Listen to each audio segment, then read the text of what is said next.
it's never easy to try to follow up a highly thought of piece of work. Harper Lee never released another novel after To Kill a Mockingbird. Not many people like the Matrix sequels.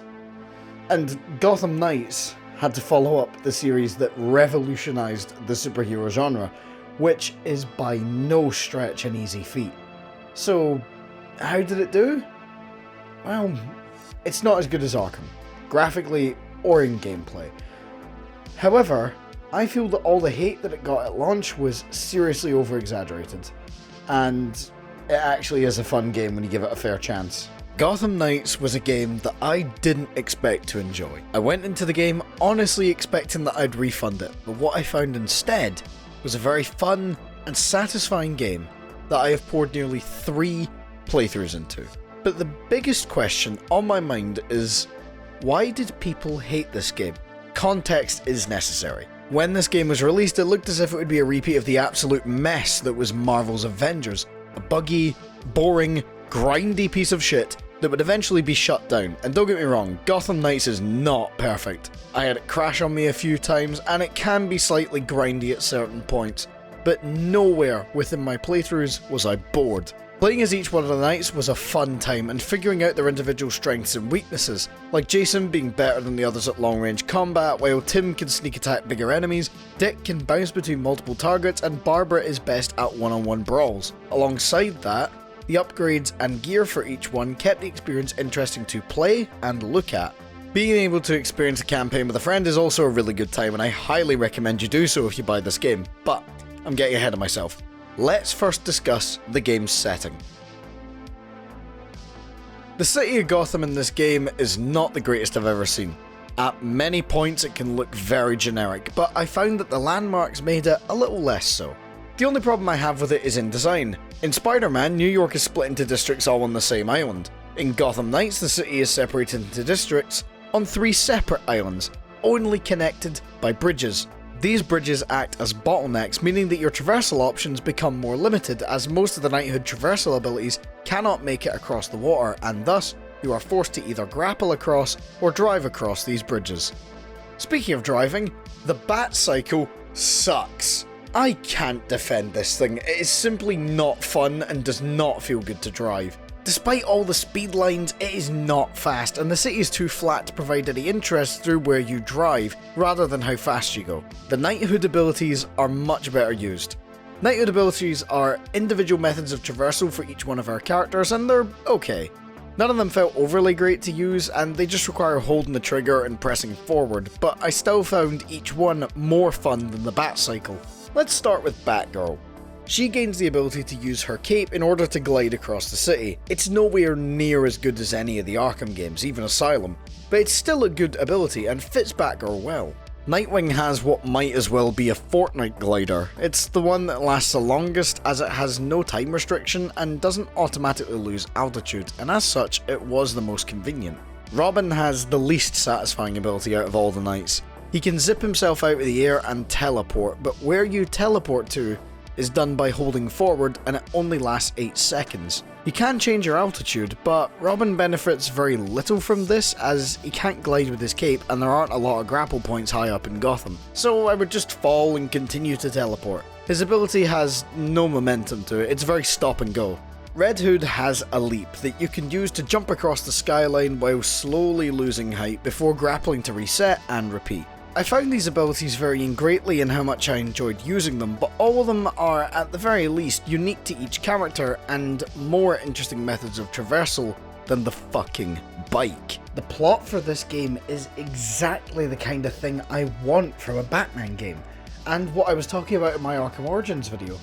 This is a true mystery with different criminal factions and investigative work, all brought on by the death of Batman at the hands of Ra's al Ghul. Upon the event of Batman's death, his adopted family must work together to solve his last case, which connects criminals like Harley Quinn, the League of Shadows, and the Court of Owls all together into a weaving, interconnected conspiracy spanning the entirety of Gotham City. From the old abandoned Arkham Asylum to Blackgate Prison, Kane Industries, the destroyed Batcave, all of this culminates in a fight against a Lazarus-revived and brainwashed version of the Dark Knight himself, and then a fight against Talia al Ghul, While all of this is going on, there is what's called knighthood cutscenes, which are unique to whichever of the knights you choose to play as, and gives them their own personal story along with the main plot. I really like these, as it gives these newer versions of these familiar characters a new layer to them, rather than just the default traits from their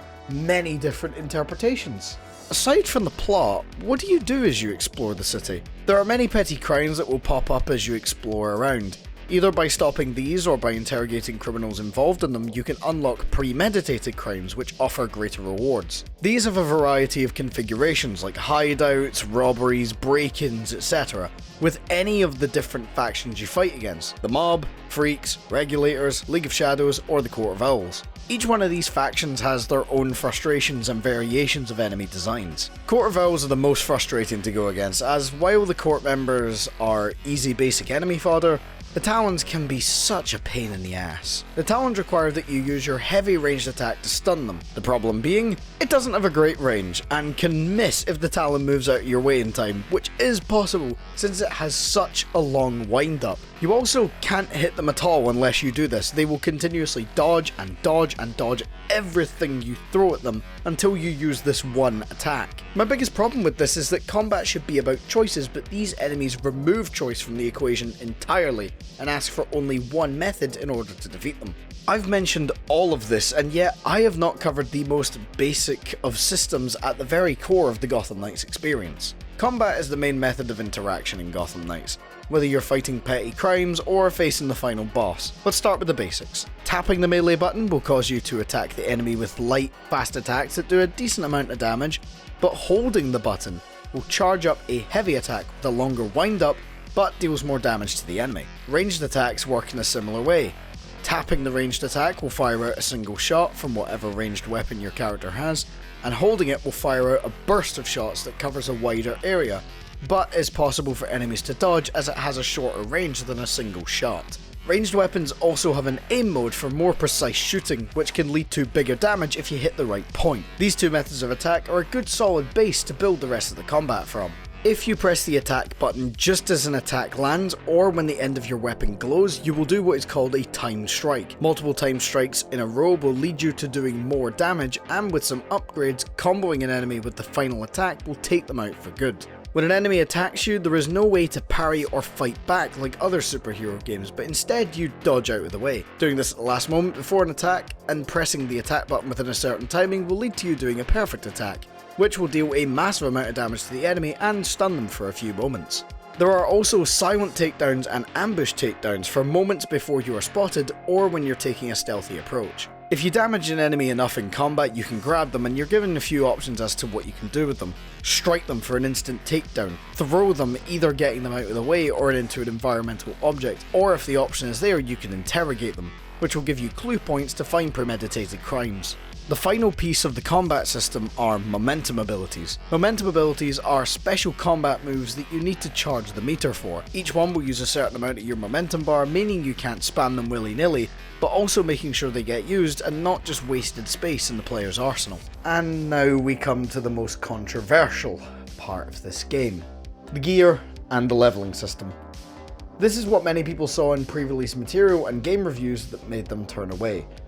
The leveling system works the same way as it does in most games. You gain XP from completing main objectives or from stopping crimes, and as you level up, enemies you face will level up with you. This helps to keep the challenge fairly consistent across your playtime. Once or twice I found myself a bit overpowered. Certain missions will recommend like a level range for the optimal experience in your first playthrough, but this doesn't need to be adhered to. The gear system, on the other hand, works in three categories. While fighting crime, exploring, or playing the story, you will gather crafting materials that can be used to craft new gear in these three categories. The first category is suit. New suits will become craftable as you progress through the game, some of which will correspond to your level, and others will be for stylistic purposes or elemental effects. Each suit you craft will have a style. This will affect how the suit will look and how you customize it. Each suit will also have stats, health, defense, and so on, so when you craft your suit, you need to think about the style as well as the stats, and get a good balance of looking good and being effective in combat. The second and third categories of gear are melee and ranged weapons. These, like suits, will have stats, but there is no style to consider, so crafting weapons boils down to bigger numbers equals better. Some suits and weapons will also have elemental effects. There are 5 different elemental effects: concussive, electric, fire, ice, and poison. Different factions use different effects, so changing your suit or weapons to go against a particular type of enemy is a viable strategy. Also included in this system are mods. Do you have a particular suit you like the style of but the numbers aren't quite high enough? Well, you can throw mods onto it and boost these numbers. Mods will boost many different stats. For suits, it will affect mainly health or elemental resistance. For weapons, mods will increase elemental damage or critical hit chance, and if you fuse some of these mods together, you can create some amazingly overpowered stats. And at some points my mods were able to overcome the fact that I went into the final mission while being fairly underleveled.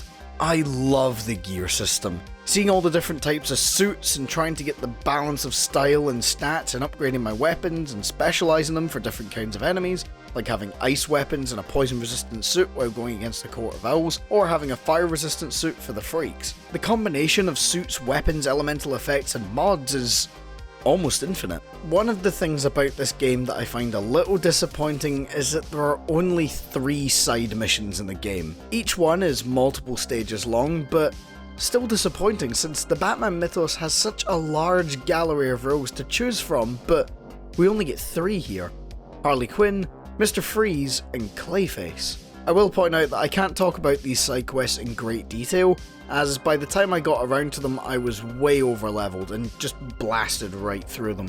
Harley Quinn's quest is about her breaking out of Blackgate and creating the persona Dr. Q to sell the public a drug that sends them mad and essentially turns them into her minions. We tried to stop her a few times before heading to the hospital and putting an end to her scheme. I really like Harley's design, and the voice, while not the greatest, isn't a bad performance. Her side quest is a lot of fun and includes a good fight against 2 brutes while bombs are set to go off. The final fight against her is also pretty good. Mr. Freeze's quest is about Freeze trying to send Gotham into a permanent winter. Who could have fucking guessed? He breaks into Star Labs to steal some cryogenic something or other to make his machine work. He sets us off in the tallest building in the city, and we make our way up the structure to reach Freeze and destroy his machine. Upon doing this, he is sent to Blackgate Prison where he breaks out, and we get another fight against him where we defeat him properly. I like Mr. Freeze's quest, and the 2 different fights with him offer a good variety of challenge. Clayface's quest is interesting. It starts with random attacks in the streets by clay men from which we gather samples so that we can find him. We track him down to a sewer where he is reenacting the last time he faced Batman and wants to take revenge, not knowing that the Bat is already dead. He decides, in a rage, to send all of his clay through the water of Gotham before chasing us through the sewers to a smelting factory where we finally take him down. The Clayface fight is a fantastic one, as you need to dodge his many different attacks that swing wide while keeping up with doing damage to him. Upon completion of the game, you can head into New Game Plus. All of your gear, abilities, upgrades, momentum abilities, and your level are carried over, and the level cap is increased from 30 to 40. You go through the whole campaign and side missions again, and from there you are in the endgame. There are only a few things left that you can do.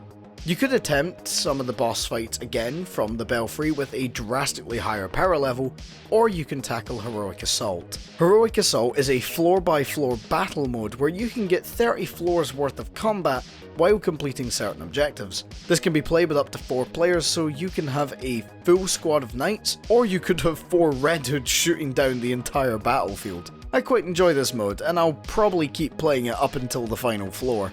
That's all I have to say about Gotham Knight, a game that had a very rough release, but one I have absolutely fallen in love with its crafting and gear system drawing me in, and the plot being a nice tale about what happens after the death of Batman.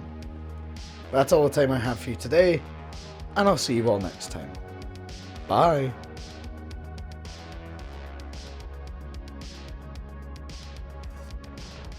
Hi everyone, this is weird. I'm doing the on-camera ramble this time instead of doing it at the end of the editing process. I mean, we're obviously filming right now, but I wanted to talk about a little bit of the making of this video. First off, this is the first video I've made in 2024, I know Arkham Origins came out a couple weeks ago, but this is the first video made in 2024. So Happy New Year to everyone from me here in like on camera. I decided to try a new setup for today's video. So we've got two lights going on. We've got a black sort of backdrop here, and we're in like a different area. We're not sitting in front of the PC, which is actually behind you guys. And I quite like it. I quite like this setup. Let me know what you think. I think it really works for the Gotham Knights video. I don't know if I'll use it for other videos because this is a bit of a pain, if I'm being completely honest, like to put up and everything. And also, I don't know how well it really works. That's really up to you guys to let me know. But yeah, it's the Gotham. This video, in terms of the game footage, this is the biggest I've ever made, because that's about 400 and something gigabytes of files for this, because there are 2 whole playthroughs of the story. There are 2 playthroughs of all the side missions. There's like a good maybe 6 to 8 hours of endgame content, like trying out Robin and Batgirl and stuff like that. And then there's Heroic Assault footage as well. And it all totals up to, I think, round about 36 hours worth of footage. So yeah, and I'm not saying that to like brag or anything, I'm just saying like that's how much has gone into this video in terms of researching it. And also I really like it, but more in a general channel sense. 2024, I want to try and work harder on the videos. They might take a little bit longer, but I want them to come out and be a higher quality.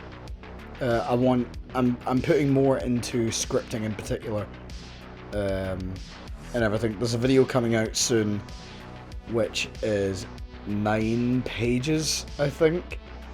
But essentially what I'm trying to do this year is step up my writing a little bit, and step up my presentation slightly as well. Which is why I've gone for a bit funkier lighting this time, and not just the standard 2 white lights, and keeping it all sort of not boring, but keeping it all sort of standard. I want to try and play around a little bit, and this is the first time doing that with this new sort of area, I guess, and not sitting in front of the PC.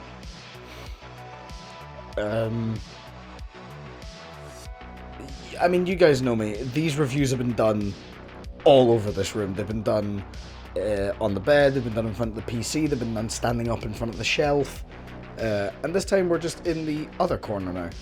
So yeah, like I say, let me know what you think of all of this and all this new sort of stuff that we're doing. Also the first time that you can see the microphone in a video, because hey, fuck it, we're on YouTube.